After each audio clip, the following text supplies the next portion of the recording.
नमस्कार, हमारे छत्तीसगढ़ देख रहे हैं आप। मैं हूं आपके साथ चविष्का अत्री। रुक करते इस वक्त की बड़ी खबर की ओर। बलरामपुर से बड़ी खबर आ रही है। सौर सुजला योजना से मिला लाभ। 9143 किसानों ने योजना का लाभ भी लिया है। सोलर पंप लगाने से किसान दोहरी फसल का लाभ ले रहे हैं। किसानों की आय में अब वृद्धि हुई। इस वक्त की बड़ी जानकारी आपको दे रहे हैं। बलरामपुर से सौर सुजला योजना से लाभ मिला है। 9143 किसानों को योजना का लाभ मिल रहा है। सोलर पंप लगने से किसानों की अब दोहरी फसल होगी। जी हां, किसानों की आय में भी वृद्धि होगी।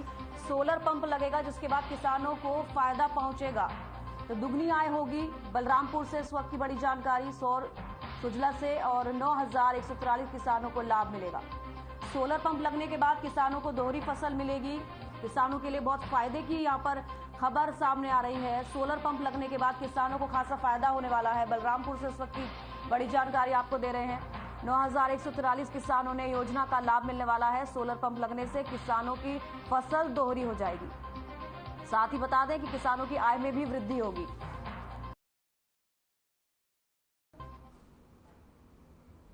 बलरामपुर यातायात पुलिस और पशु चिकित्सा विभाग की ओर से सामूहिक पहल शुरू की गई है। दुर्घटना रोकने के लिए आवारा पशुओं को टैग व रेडियम बेल्ट लगाया जा रहा है। बता दें कि जिले में सड़क दुर्घटनाओं में कमी लाने के लिए आवारा पशुओं को टैग और रेडियम बेल्ट लगाए जा रहे हैं, जिससे सड़कों पर इनके बैठने आने से रात में वाहन चालकों को दूर से ही नजर आ जाए।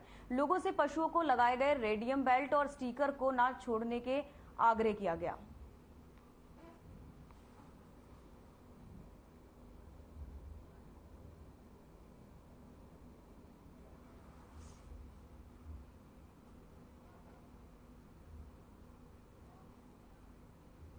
खबर बलरामपुर से है, जहां पुलिस अधीक्षक ग्राम स्तरीय खेल को बढ़ावा देने और पुलिस और आम जनता के मध्य संबंधों को और मजबूत करने के उद्देश्य से एक साथ 300 से अधिक ग्रामों में वॉलीबॉल प्रतियोगिता कराने जा रहे हैं। बता दें कि 15 अगस्त के दिन ध्वजारोहण के बाद एक गांव में एक साथ एक ही समय पर वॉलीबॉल प्रतियोगिता का आयोजन होगा। बता दें कि आयोजन को सफल बनाने के लिए प्रत्येक विकासखंड में कार्यक्रम कर ग्राम खेल समिति के खिलाड़ियों को प्रोत्साहित कर खेलकूद सामग्री वितरित की जा रही है।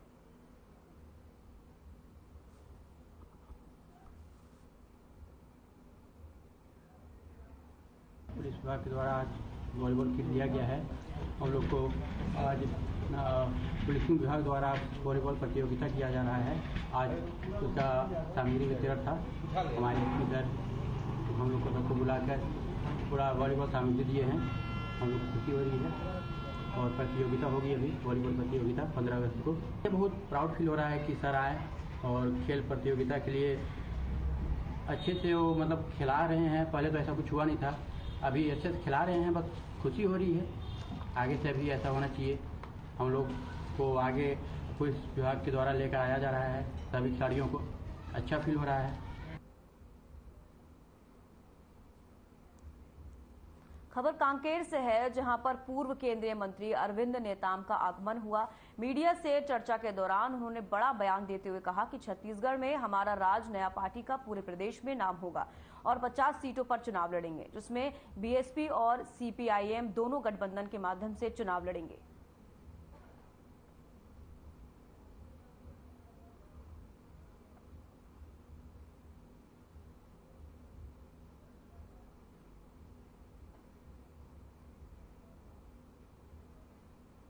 छत्तीसगढ़ में सुबह आए भूकंप ने लोगों को डरा दिया है। बता दें कि पेंड्रा में महसूस भी किए गए हैं भूकंप के झटके। वहीं नेशनल सेंटर ऑफ सिस्मोग्राफी ने पुष्टि की है कि कोरबा में जमीन के 5 किलोमीटर नीचे भूकंप का केंद्र था।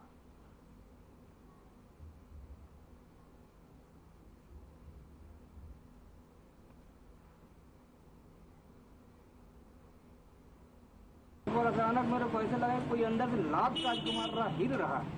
महसूस किए? महसूस हुआ झटका। कितना देर रहा ये करीबन? ये 2-3 सेकंड। 2-3 सेकंड हुआ था। 9:09 पे अचानक पलंग गिरने लगा और जोर से गड़गड़ाहट की आवाज आई। लगभग कितना सेकंड रहा ये? मुश्किल से 1-2 सेकंड। मैंने महसूस किया आपने? जी।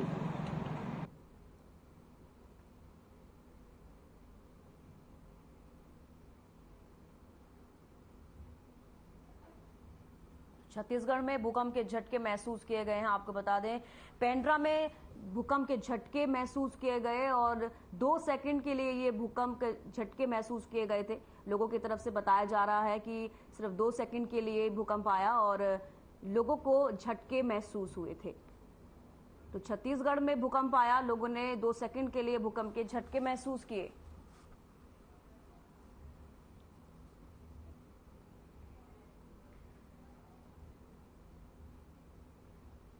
राष्ट्रीय राजमार्ग 63 पर तेज रफ्तार यात्री बस में एक ट्रैक्टर को पीछे से टक्कर मार दी, जिसके बाद बस सड़क किनारे घर में जाकर टकराई। गनीमत की बात यह रही कि इस हादसे में कोई भी हाथाहाथ नहीं हुआ। फिलहाल पुलिस ने मौके पर पहुंचकर जाम सड़क को खाली करने के साथ मामले की जांच शुरू कर दी है। पुलिस के अनुसार शनिवार की सुबह करीब 6 बजे के लगभग यात्री से भर बस को लेकर कानकेर रोडवेज की बस बचैली से जगदलपुर की ओर आ रही थी। इस दौरान मारेंगे बाईपास के पास सामने से चल रही ट्रैक्टर चालक में जैसे ही वाहन को मोड़ पीछे से आ रही यात्री बस ड्राइवर ने उसे अपनी चपेट में लेते हुए बस को सड़क किनारे घर में जा टकराई।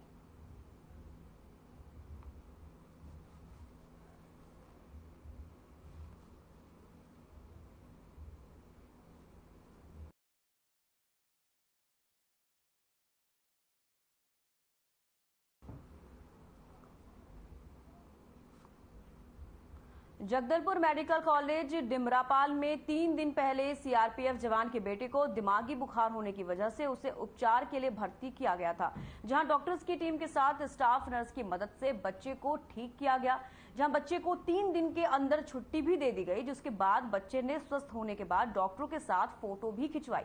बताया जा रहा है कि सीआरपीएफ कैंप करणपुर में रहने वाले जवान रविंद्र पाल के 2.5 साल के बेटे शौर्य को अचानक बुखार होने के चलते उसे कैंप के ही अस्पताल ले जाया गया, जहां इंजेक्शन लगने के बाद भी बच्चे के स्वास्थ्य में सुधार न होने और लगातार झटके आने के चलते उसे मेकाज में लाकर भर्ती किया गया।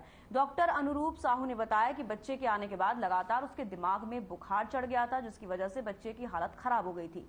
बच्चे की स्थिति को देखते हुए उसे वेंटिलेटर में 24 घंटे के लिए रख दिया गया। डॉक्टर्स की टीम के द्वारा लगातार जांच के साथ ही उसे मॉनिटरिंग करने के चलते 3 दिन बाद बच्चा पूरी तरह से स्वस्थ हो गया है।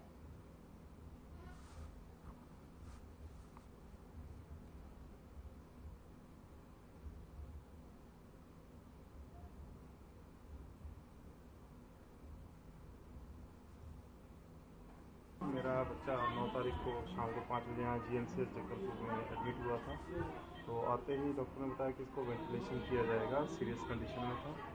तो आज इसको कल मॉर्निंग इसको वेंटिलेशन से उतार दिया है और अभी मेरा बच्चा जो है स्वस्थ है और हो सकता है तो कल या परसों मुझे छुट्टी दे देगा। 9 तारीख को लगभग शाम को 5 बजे शौर्य नाम का बच्चा 2.5 साल का एक अत्यंत गंभीर अवस्था में आया था। बच्चे को तेज बुखार था, फिर झटका आया था तो बच्चा बेहोश हो गया था। वो एईएस की लाइन में रखा था। बच्चे का सांस भी रुक गया था, फेफड़ा काम करना बंद कर दिया था। तो बच्चे को इंटेंसिव केयर यूनिट में, बच्चा वार्ड में, इंटेंसिव केयर यूनिट में, शिशु रोग डिपार्टमेंट में तुरंत ही वेंटिलेटर में डाला गया और उसको इंटेंसिव केयर ट्रीटमेंट दिया गया। 24 घंटे तक लगभग वेंटिलेटर रखने के बाद बच्चे की स्थिति में सुधार हुई।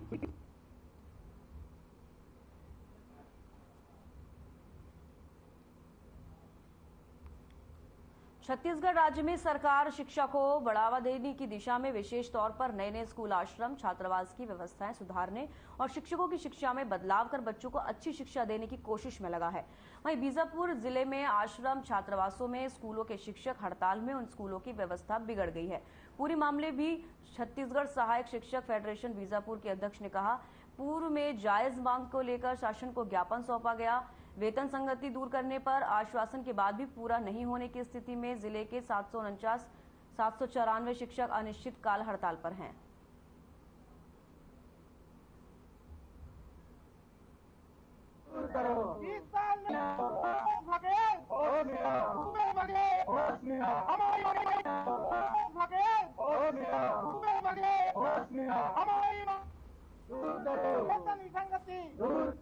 छत्तीसगढ़ सहायक शिक्षक समग्र शिक्षक फेडरेशन के तहत हम बीजापुर जिले के चारों ब्लॉकों में समस्त सहायक शिक्षक अनिश्चितकालीन हड़ताल पे हैं। हमारी एक सूत्री ही मांग है, वह मांग है कि प्रथम नियुक्ति तिथि से सेवा गणना करते हुए सहायक शिक्षकों की वेतन विसंगति दूर की जाए और साथ ही साथ जो पेंशन और पेंशन भूपेश बघेल ने लागू किया है वह 30 वर्षों में हमें प्राप्त हो रहा है, उसे घटाकर 20 वर्ष किया है। हम लोग ने पिछले 4 साल से हम लोग हड़ताल करते आ रहे हैं, लगातार करते आ रहे हैं, लेकिन शासन प्रशासन के द्वारा हमें कई बार हमें कहा गया, कई बार हमें वादा किया गया कि आपकी मांगे पूरी की जाएगी, और साथ ही एक बार कमेटी भी बनाई गई कि 90 दिन में आप लोगों को रिपोर्ट दिया जाएगा बोल के, लेकिन आज तक उस कमेटी की न रिपोर्ट आई है, न किसी प्रकार का हमें कोई बातचीत के लिए हमारे सामने आए हैं, और हम लोग इसी तरह हम लोग विगत 4 साल से हड़ताल करते आ रहे हैं।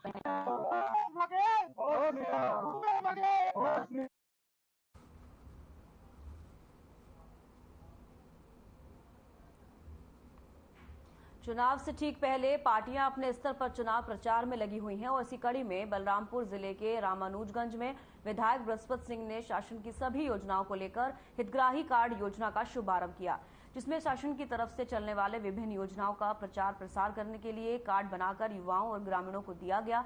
विधायक बृहस्पति सिंह ने कहा कि सरकार की कई योजनाएं चल रही हैं, जिसकी जानकारी बहुत सारे युवाओं ग्रामीणों को नहीं है।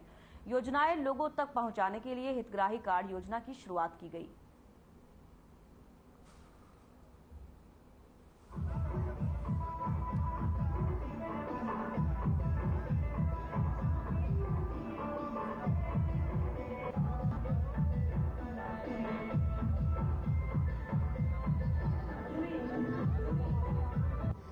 देखिए भैया, छत्तीसगढ़ के जो प्रदेश के हमारे मुखिया आदरणीय श्री भूपेश बघेल जी की मंशा है कि हमारे जो भी छत्तीसगढ़ प्रदेश की जनता है वो डायरेक्ट उनसे जुड़े, और उसको लेकर के जैसे बहुत सारे कई गांव ग्राम पंचायत में नल, सड़क, पानी, बिजली संबंधित कोई सी भी जो जन समस्या होती है उसके निराकरण के लिए डायरेक्ट हितग्राही से बात करने के लिए उन्होंने एक टोल फ्री नंबर जारी किया है।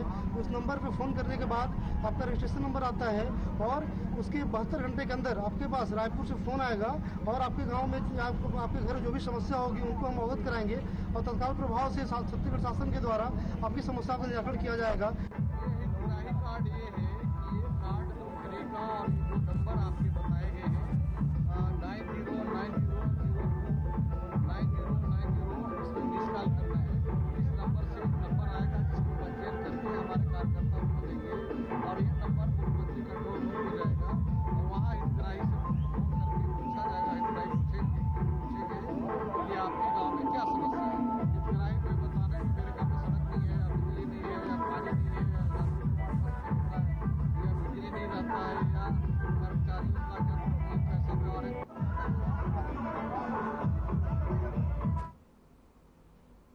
बीजापुर जिले में शासन की विभिन्न योजनाओं को अंतिम व्यक्ति तक पहुंचाने का महत्वपूर्ण प्रयास किया। शासन प्रशासन नदी पार पहुंचा। जिले के सुदूर एवं संवेदनशील क्षेत्र कोटेर में पहुंचने नदी का पानी नहीं रोक पाया है। आपको बता दें कि कमर तक पानी पहुंचने के बावजूद प्रशासन मौके पर पहुंचा। आजादी के 75 वर्षों के बाद पहली बार सुदूर गांव कोटेर में बुनियादी सुविधाओं की जानकारी लेने ग्रामीणों से कलेक्टर जनप्रतिनिधि रूबरू हुए।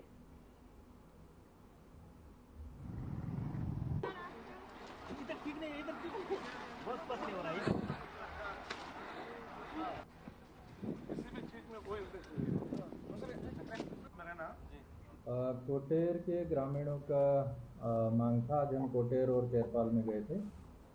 उनका मांग था कि हमारे बीच में प्रशासन आए और हमारी बात सुने, और बड़ी तकलीफ में हैं वो लोग। कारण है उसका, बीच में नदी पड़ जाता है, तो नदी होने के कारण बाढ़ आ जाता है, तो स्वास्थ्य सेवाएं नहीं ठीक से नहीं उनको नसीब हो पाती टाइम से। पिछली बार भी जब बाढ़ आई थी अभी पिछले महीने में, तो हमको इसको होमगार्ड के द्वारा रेस्क्यू करना पड़ा था गर्भवती महिलाओं को। और इस तरह से ठीक नहीं बहुत स्पष्ट नहीं हो रहा है।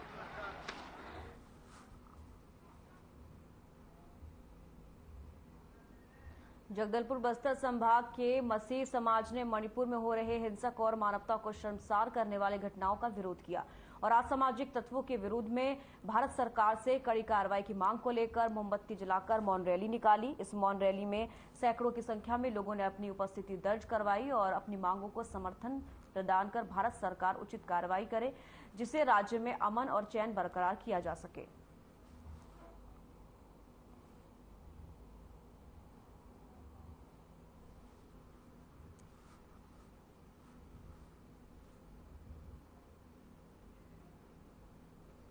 मसीह समाज ने रैली निकाली है और साथ ही जिस तरीके से मणिपुर में महिलाओं के साथ हिंसा हुई है उसको लेकर आक्रोश लोगों में देखा जा रहा है। और जगदलपुर में भी इसी तरीके की तस्वीरें सामने आई जहां पर उचित कार्रवाई करने की मांग कर रहे हैं केंद्र सरकार से। मसीह समाज ने ये रैली निकाली है और उनकी तरफ से यही मांग की जा रही है कि जल्द से जल्द मणिपुर में जो महिलाओं के साथ अभद्र व्यवहार हो रहा है उस पर रोकथाम लगाई जाए।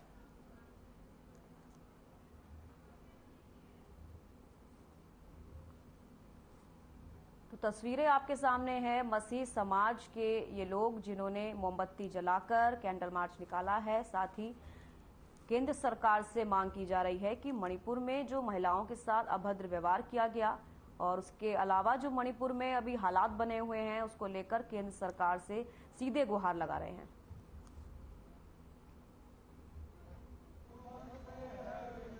जो आज हम लोग संभाग लेवल से ये कैंडल लाइट निकलाए हैं मणिपुर में शांति बहाली के लिए, जो मानवता के ऊपर बर्बरता हो रहा है उसको बंद करने के लिए ये कैंडल लाइट का मार्च किया गया है। और आगे कुछ और इससे हम आगे संदेश देना चाहते हैं, प्रधानमंत्री को, राष्ट्रपति को ज्ञापन देना चाहते हैं कि पूरे देश में शांति बहाली हो और मसीहों पर और किसी भी मानवता के ऊपर में ऐसी बर्बरता बर्दाश्त नहीं की जाएगी। कैंडल रैली में हम ये संदेश देना चाहते हैं कि हमारे जो भारत देश में मणिपुर में इस समय विभिन्न प्रकार का अत्याचार, मारपीट, अशांति जो फैला हुआ है, हम इस कैंडल रैली के माध्यम से हम भारत में मणिपुर में शांति व्यवस्था लागू होने की अपील करते हैं और मणिपुर में जो भी कारण से आज अशांति और कुरीति, मारपीट, झगड़ा लड़ाई चल रहा है और हम भारत सरकार से आग्रह करते हैं, निवेदन करते हैं कि मणिपुर में शांति व्यवस्था बहाल करके हमारे मणिपुर को फिर से एक बार प्रेम और शांति के साथ जीने के लिए रास्ता मार्ग तैयार होने के लिए हम भारत सरकार से निवेदन करते हैं।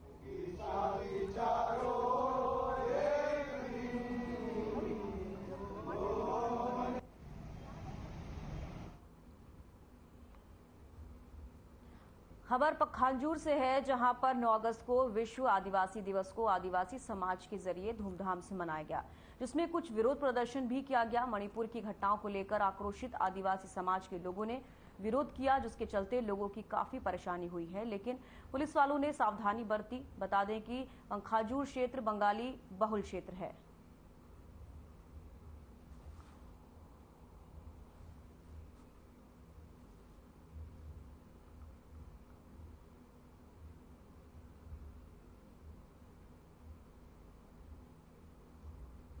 मणिपुर की घटनाओं को लेकर लगातार तस्वीरें सामने आ रही हैं। 9 अगस्त को आदिवासी दिवस मनाया गया और उसी दौरान मणिपुर को लेकर रैली भी निकाली गई, क्योंकि मणिपुर में और पूरे देश में शांति बनाए रखने की अपील लगातार लोगों की तरफ से की जा रही है। आदिवासी दिवस 9 अगस्त को मनाया गया, जिस दौरान लोगों ने रैली निकाली और मणिपुर में शांति बनाए रखने के लिए प्रदर्शन किया। तो मणिपुर में जो घटनाएं घट रही हैं उसको लेकर लोगों में आक्रोश नजर आ रहा है और लगातार केंद्र सरकार से मांग की जा रही है कि जल्द से जल्द मणिपुर में जो समस्याएं, जो घटनाएं हैं उन पर रोकथाम की जाए। बलरामपुर के रघुनाथ नगर थाना क्षेत्र के पंडरी गांव में एक चचेरे भाई ने भाई की हत्या कर दी। बताया जा रहा है कि कुएं के पानी को लेकर दोनों भाइयों में विवाद हुआ था, जिसके बाद एक भाई ने अपने दूसरे भाई की निर्मम हत्या कर दी। आरोपी ने युवक के सर पर कुल्हाड़ी से कई वार किए, जिससे युवक की मौके पर ही मौत हो गई। फिलहाल हत्या में शामिल आरोपी भाई को पुलिस ने गिरफ्तार कर लिया है। साथ ही घटना में इस्तेमाल होने वाली कुल्हाड़ी को भी बरामद कर लिया गया है।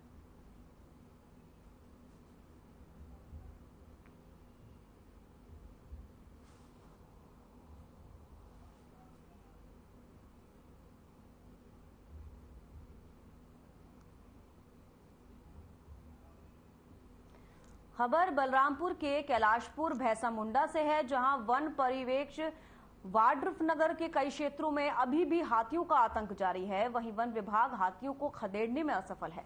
हाथियों के हमले से एक गाय और एक बैल की मौत हो गई। साथ ही कई एकड़ के खड़े फसल को हाथियों के दल ने बर्बाद किया। बता दें कि 35 से 40 हाथियों का दल क्षेत्र में बीते एक सप्ताह से उत्पात मचा रहा है।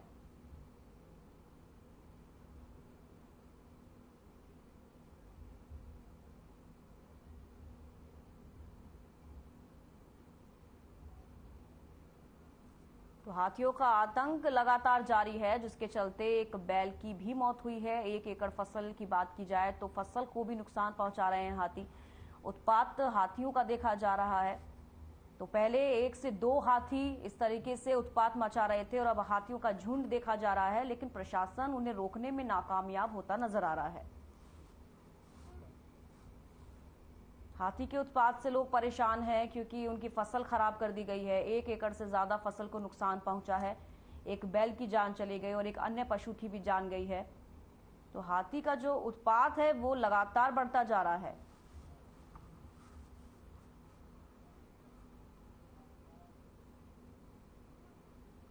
गरियाबंद जिले के देवभोग विकासखंड के पुरना पानी गांव में एक दिव्यांग बच्ची ने जन्म लिया। वहीं दिव्यांग बच्ची के पिता नरेश रजक का कहना है कि बच्ची को इलाज के लिए अपने आमने सामने के जो अस्पताल है वहां पर दिखाया, लेकिन फिर भी कोई सुधार नहीं हो पाया है। और उन्होंने कहा कि परिवार की माली हालत काफी खस्ता है, जिसकी वजह से गरीब परिवार होने के चलते बड़े अस्पताल में बच्ची का इलाज नहीं करवा सकते। दिव्यांग बच्ची के परिजनों ने शासन प्रशासन से मदद की गुहार लगाई कि इस बच्ची का इलाज बड़े अस्पताल में हो सके, जिससे वे पूरी तरह से स्वस्थ हो सके।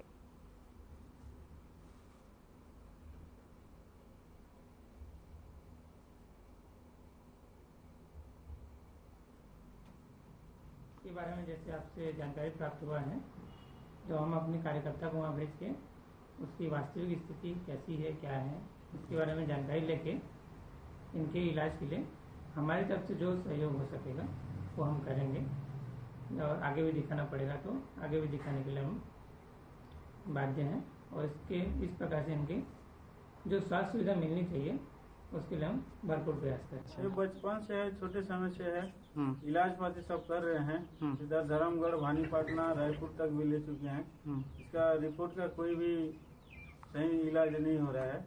सरकार से हम ये मांग करते हैं कि लड़की स्वस्थ हो जाए। सरकार से ये हमारा मांग है।